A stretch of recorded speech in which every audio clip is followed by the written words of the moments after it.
Hi everyone, welcome to my channel and to this time-lapse version of a Jack Russell called Jack in soft pastel. If you enjoy this, then please do hit subscribe here on YouTube and check out all my other playlists. I'll also be releasing a full real-time tutorial from this. Come and check me out over on Patreon where you can access my full library of tutorials and lots more.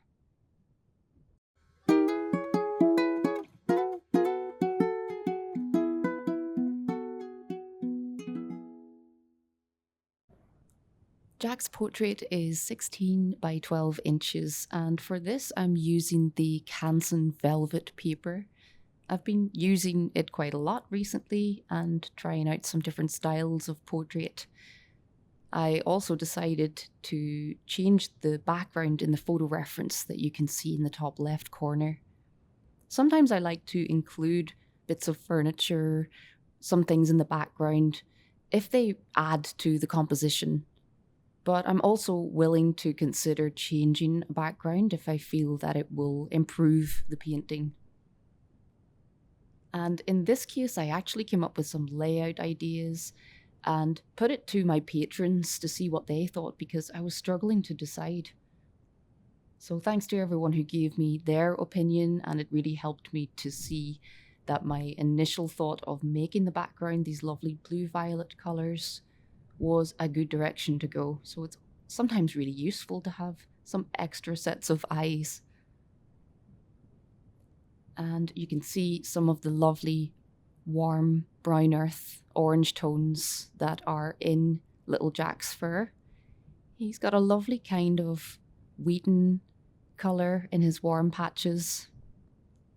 And I thought that those lovely orange tones would go really well against the blue violets surrounding him. His blanket below is a bit more of a monochrome type of grey, so it's a little bit more dull than the colours that I went for. And I decided to do that, so I decided to push those grey tones a little more in the blue-violet direction on purpose so that I can create a nicer effect using these complementary blues and oranges. I also gave myself quite a nice amount of space in this painting to work on the details, using mostly the big sticks. So you will see some pastel pencil being used as well, especially around the edges of things for those fine little flyaway hairs. But in this piece and many other pet portraits, I've really tried to make use of the soft pastel sticks more and to use the vibrance of their colours. I'm often asked about how I get detail with the bigger sticks. But actually, if you look in really close to this painting, you'll see that I didn't really paint each individual hair. I'm often happy to make use of the breadth of the mark that I get from my pastel sticks. And some of the time, what I'm painting is more like little clumps of the hairs rather than each individual hair. And in this type of Jack Russell, we do get that type of tufty fur that sprouts out from all over the place. I love the texture of the Jack Russell, or just the terrier group in general, where you get this slightly rougher looking fur, but then it's so soft to the touch. And it results in this type of cuteness where you get these little tufty eyebrows, a lovely little hairy muzzle. And of course, you can see that little Jack only has one eye. I think that this is my first one-eyed dog portrait, although one of my very earliest commissioned portraits was a one-eyed cat, who I will never forget.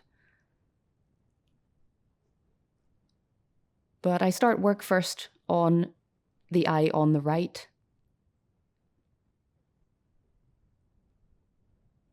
And of course, this is just standard procedure, just making sure all of the outer shapes of the eyes are good before adding detail in the middle. and then working the whole area around the eye, just double checking all of my proportions, constantly measuring everything, even though I sketched this out pretty accurately. Most of my sketches are done using a grid. Sometimes I will freehand it and then transfer it onto my pastel paper. But then quite often I will use a grid just to make sure in a portrait where it has to really look like the subject, just to make sure that I get my proportions good. But then also throughout the painting process here, I'm constantly measuring things. I'm looking for the bigger shapes that I can see on the face before getting carried away with individual hairs and details. And this is something that I've gone into quite a lot of detail on in this tutorial series.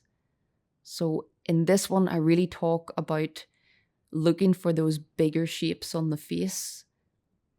Describing the fur in this way makes sure that you accurately describe the structure of the dog underneath.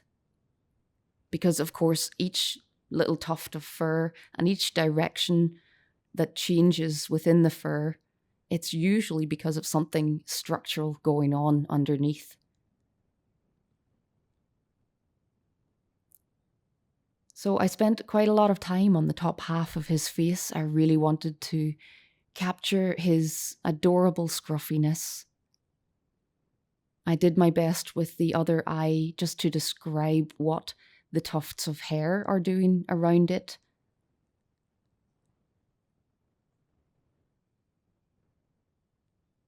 And now I come down around the bottom of the muzzle. So a white muzzle, but I'm using a ton of other colours to describe even the white areas on Jack. And then at some point I need to start working on that lovely cozy bed that he's in. This was part of my dilemma at the beginning. Do I include what's behind him here on the right? And I just opted for a very simple bit of shadow effect really behind him on this side because the light source is coming from the left. I just really followed what the light was doing in the photo reference, and that is what made me decide to paint the background in that way. So even if you're changing the background in a photo reference, it's really good to consider the lighting that's in the photo and to make sure that you match that up with whatever background you decide to change it to.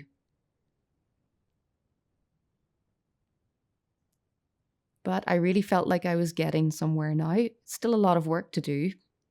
There's a lot of texture to add on this bed, but in this longer tutorial series, I'm also going to show you what was quite a quick trick to creating the bed, and you'll see that in this time lapse as well.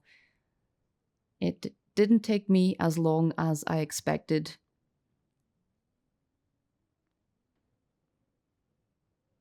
But I've still got a bit of work to do on Jack.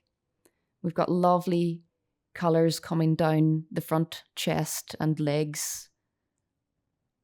We've got to build up some contrast there that will show up the brighter highlights later on.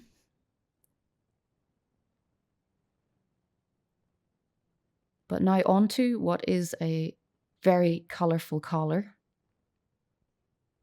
So I picked up a few extra colours for his collar just to add some of those vibrant little flowers in.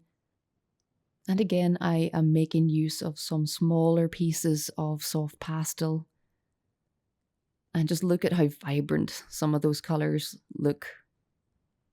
A little bit of neatening up with the pastel pencils. And we're on to the rest of his body. So this is a really nice size of portrait to work on when you're painting more of the dog. This would be a really popular size that I work on for small to medium dogs, like a full body portrait. And it really does give you quite a lot of space for the detail. Sometimes if you work too small, it can make soft pastel really difficult. And if you're finding that it's hard to get the detail that you want, that you're having problems controlling the marks that you get from the sticks. It's definitely a good idea to try working a little bit bigger for a while and to not give yourself a very small composition which requires a lot of delicate marks. So I can finally close Jack in with these lovely deep purples. And then I begin the task of adding texture across this lovely, almost bubbly looking blanket. And you can see how I'm working from dark to light. I'm really mapping out the highlight areas when I'm adding those darker bits in.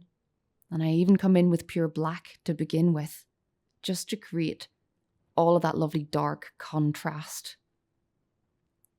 Then as I come up the tonal values, so as I get lighter, I start to think about where the light is actually hitting the blanket.